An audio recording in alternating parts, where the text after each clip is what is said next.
Happiness is the meaning and purpose of life, the whole aim and the end of human existence. Sam sighed, leaning back in the desk chair and staring blankly at the computer screen. Another day ticked by at their office job, filled with monotonous tasks that left them feeling unfulfilled. As Aristotle proclaimed, happiness is the purpose of life. Yet Sam felt trapped in a meaningless routine. Life seemed an endless, repetitive cycle without fulfillment, like Sisyphus eternally pushing a boulder up a hill, only for it to roll back down again. Life seemed an endless, repetitive cycle without meaning. Sam dreamed of having a career they were passionate about, one that brought a sense of meaning and purpose. But at 30 years old, they felt stuck. As the philosopher Albert Camus reflected, the struggle itself toward the heights is enough to fill a man's heart. Sam yearned to find purpose in their daily climb, rather than fruitlessly rolling the boulder. Outside of work, Sam struggled to find lasting happiness. Temporary pleasures like partying with friends or treating themselves out to dinner brought fleeting bursts of enjoyment. But Sam always found himself sinking back into melancholy and dissatisfaction. There must be more to life than this, Sam thought.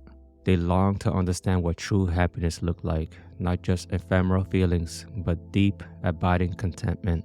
Sam wanted to learn more about the root causes of happiness and unhappiness in life. If they could just comprehend the nature of happiness on a deeper level, maybe Sam could unlock the key to lasting fulfillment. What is happiness? It's commonly believed that happiness doesn't last forever. But is it true? While happiness fades over time, some may contend it is more than a passing emotion. One's level of satisfaction isn't a fixed characteristic of their character, but a dynamic emotional state that can shift. To have a pleasant emotional state is the essence of being happy. It's possible to experience happiness at both the internal and the exterior levels. The word happiness traces back to the root meaning of good fortune. This origin implies an external component, as if happiness depended on favorable life circumstances. However, today we understand happiness comprises both situational factors and our own outlook and choices. Though the feeling ebbs and flows, we can cultivate inner contentment through purposeful living. Lasting fulfillment requires more than chance. Happiness and pleasure are distinct human needs. Pleasure involves enjoyable sensations that are fleeting. In contrast, true happiness is self-generated and long-lasting, stemming from purpose, meaning, and service. While pleasure provides temporary delight, happiness gives deep, abiding contentment. The two can coexist but differ. One may indulge in guilty pleasures yet feel unfulfilled, while purpose and virtue yield more lasting satisfaction. As Albert Camus noted, seeking what is true is not seeking what is desirable. Sam was beginning to grasp this distinction. In their research, they realized happiness encompassed more than chasing pleasurable feelings. It required cultivating meaning, purpose, and virtue. Sam wondered if real happiness meant more than the pursuit of fleeting desires. Could it involve a deeper form of contentment? The promise sparked a flame of hope within Sam that true fulfillment was not completely out of reach. Like Sisyphus, they had sought joy only in ephemeral moments. But perhaps lasting happiness could be built through purpose, not just temporary highs. Sam felt eager to explore this possibility further. As Albert Camus reflected, the struggle toward the heights is enough to fill a man's heart. One must imagine Sisyphus happy. Sam was determined to seek lasting fulfillment, not just fleeting highs. In their research, Sam learned philosophers have identified different types of happiness that humans pursue. Greek thinkers put forth two major theories: hedonism and eudaimonia. A third, more modern view is the affective state theory. Hedonism sees happiness as maximizing pleasure and positive emotions. It focuses on satisfying desires and indulging in enjoyment. Eudaimonia revolves around meaning, purpose, and self-actualization. It emphasizes responsibility, virtue, and realizing one's potential. The affective state theory looks at the balance of positive and negative emotions. Sam was eager to better understand these philosophies and how they might provide keys to true, lasting contentment. Could different forms of happiness offer more substance than chasing temporary highs? Sam felt hopeful. Continued learning could illuminate the path ahead. Hedonism sees the pursuit of pleasure as central to happiness. Hedonists aim to maximize enjoyment through indulging desires, as captured by carpe diem, to seize the day. But hedonism has downsides. Its decadent extremes led to sayings like, the end justifies the means, and when unchecked, it creates cycles of decline. Hard times create strong men creates good times creates weak men, and weak men creates hard times. Sam recognized in himself a tendency to chase hedonic highs, like Sisyphus, endlessly pushing the boulder upward. Sam's pursuit of thrilling indulgences brought only fleeting euphoria before leaving them unsatisfied. While hedonism promises happiness, its pleasures often prove shallow and temporary. Eudaimonia sees happiness as stemming from meaning and self-actualization. Aristotle stated that the function of man is to live a certain kind of life, and this activity implies a rational principle. Eudaimonia focuses on actualizing one's full potential, or daemon, our spirit and resilience. This happiness comes from pursuing excellence and significance through responsibility, growth, and devotion to ideals larger than oneself. It contrasts fleeting pleasures by providing deep contentment through long-term meaning and purpose. The concept resonated with Sam. Rather than chasing temporary highs, living virtuously could offer lasting satisfaction. Sam hoped to transcend repetitive hedonism and instead find fulfillment through purpose and excellence. According to the affective state theory, happiness depends on a balance of positive and negative emotions. These are distinct factors. The absence of negativity doesn't equal the presence of positivity. To measure happiness, you subtract negative experiences from positive ones. If the sum is positive, it shows contentment, but too much of either throws off the delicate equilibrium. Positive affectivity involves pleasant emotions like joy, excitement, and tranquility. Negative affectivity comprises unpleasant states like sadness, anxiety, and anger. Our daily experience comprises both, influencing thoughts and actions. By nurturing positive emotions and not letting negative ones linger, we can sustain greater happiness over time. The key is balance. Like Sisyphus perpetually pushing the boulder up the hill, only for it to roll back down again. Sam recognized the fruitlessness of pursuing happiness as an end goal. It always seemed to slip out of grasp. As Albert Camus noted, happiness and the absurd are two sons of the same earth.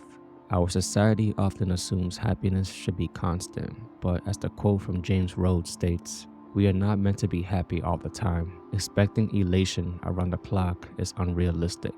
Negative emotions serve important purposes, providing contrast and motivation for change. Discomfort and sadness forge wisdom and strength. As Carl Jung stated, the word happy would lose its meaning if it were not balanced by sadness. Life's emotional spectrum keeps us grounded and alert. While we naturally seek contentment, perpetual bliss will dull our senses and skew reality. Fulfillment arises not from avoiding pain, but progressing through all of life's diverse seasons. For 99% of our existence, humans live brief, difficult lives. As Nietzsche stated, evolution does not make happiness its goal. It aims simply at evolution and nothing else. Our average lifespan was just 30 years, with intense competition for limited resources. Happiness was a liability, weakening the vigilance needed to survive threats. Our minds evolved for this cutthroat environment. This shapes psychology prone to negativity and dissatisfaction. Having enough never felt like enough, with the next crisis always looming. Ancient humans could never feel content for long. This scarcity mindset persists today. Though life is safer, our brains retain remnants of primal programming, making lasting fulfillment elusive. Studying the evolutionary roots of humanity's perpetual discontent opened Sam's eyes. The early drive to seek more resources and advancement continuously made sense for survival, but it robbed humans of lasting happiness. Sam saw how this tendency manifested in their own constant striving for the next thing, never feeling they had enough. Understanding this primal wiring brought compassion for their anxious striving. Sam also observed their tendency to strive constantly for the next goal or accomplishment without enjoying the present moment. Similar to Sisyphus, who strained upward and focused solely on reaching the summit. Albert Camus' quote, "It is during that return, that pause, that Sisyphus interests me," resonated with Sam's focus on the negative parts of life rather than fleeting positive moments. Negative experiences pack a stronger neurological punch. Brain scans reveal our electrical activity is much greater in response to bad news compared to good. This negativity bias evolved to ensure we avoid threats, which was key to survival over thousands of years. The brain prioritizes any potential danger, making sure we sit up and take notice. But today it means we give more mental real estate to worrying than appreciating life's joys. With conscious effort, we can counter this default by truly savoring positive moments. Neural pathways don't have to be set in stone. They can change through neuroplasticity. We have the power to reshape even our most primal programming and hardwiring. Learning about the brain's heightened sensitivity to negative experiences resonated with Sam. It explained why they had such a hard time shaking free of unhappy emotions. Sam practiced self-compassion, acknowledging that their negativity bias was part of being human. They resolved to counter it consciously by savoring positive moments and emotions when they arose. No matter how close Sisyphus gets the boulder to the top, it inevitably rolls back down again, representing the fading of pleasure that Sam experienced because of hedonic adaptation. This psychological phenomenon explains why the excitement of a new experience diminishes over time as we adjust to it. Like Sisyphus straining upward, we focus on the pleasure peak, but the thrill fades once attained, leaving emptiness. Passionate love provides an example. The intoxication of new romance makes it hard to focus on anything else. But obsessive infatuation isn't sustainable. In time, fiery beginnings transition to steadier, companionate love. Our brain evolved this way. Hedonic adaptation likely motivated our ancestors to continually seek new resources and threats rather than becoming complacent. It served a purpose then, but today it leads to dissatisfaction. With wisdom, we can temper unrealistic expectations and savor fleeting joys for what they are. With that said, our life in the 21st century should make us much happier compared to the time our ancestors lived thousands of years ago. Yet even today's condition plays on our evolutionary system, and modern life seems to make many unhappy. The fleeting nature of pleasure and how it fades struck a chord with Sam. They reflected on so many times a new purchase or experience uplifted them temporarily, only to have the feeling vanish as they became accustomed to it. Sam initially felt discouraged, but remembering Eudaimunia's promise of lasting fulfillment through meaning, they wondered if that could be the antidote to hedonic adaptation. Happiness also has biological underpinnings relating to neurotransmitters and brain structure. Levels of serotonin, dopamine, and other chemicals modulate our mood and emotions. Imbalances in these neurotransmitters are linked to depression and anxiety. Studies show certain areas of the brain, like the prefrontal cortex, are associated with positive emotional states. Brain scans reveal increased activity in these regions when people report feeling happiness. The biological basis of emotions highlights that while outlook and habits play a role, genetic influences our happiness set point. However, research shows we can overcome our programming by making choices to change thought patterns and behaviors. Though influenced by biology, the mind still holds power to shape our state of being. This was a truth Sam took comfort in. While their natural disposition may make happiness more difficult, conscious effort could still pave the way. After examining the complex nature of happiness, Sam felt both more hopeful and more challenged. Like Sisyphus, Sam resolved to become trapped in the pursuit of fleeting thrills that constantly eluded him, condemned to endlessly push the boulder up the hill, only for it to roll back down again. There must be more to lasting fulfillment than a futile, absurd pursuit of fleeting pleasures. As Albert Camus stated, "The absurd man says yes, and his efforts will henceforth be unceasing."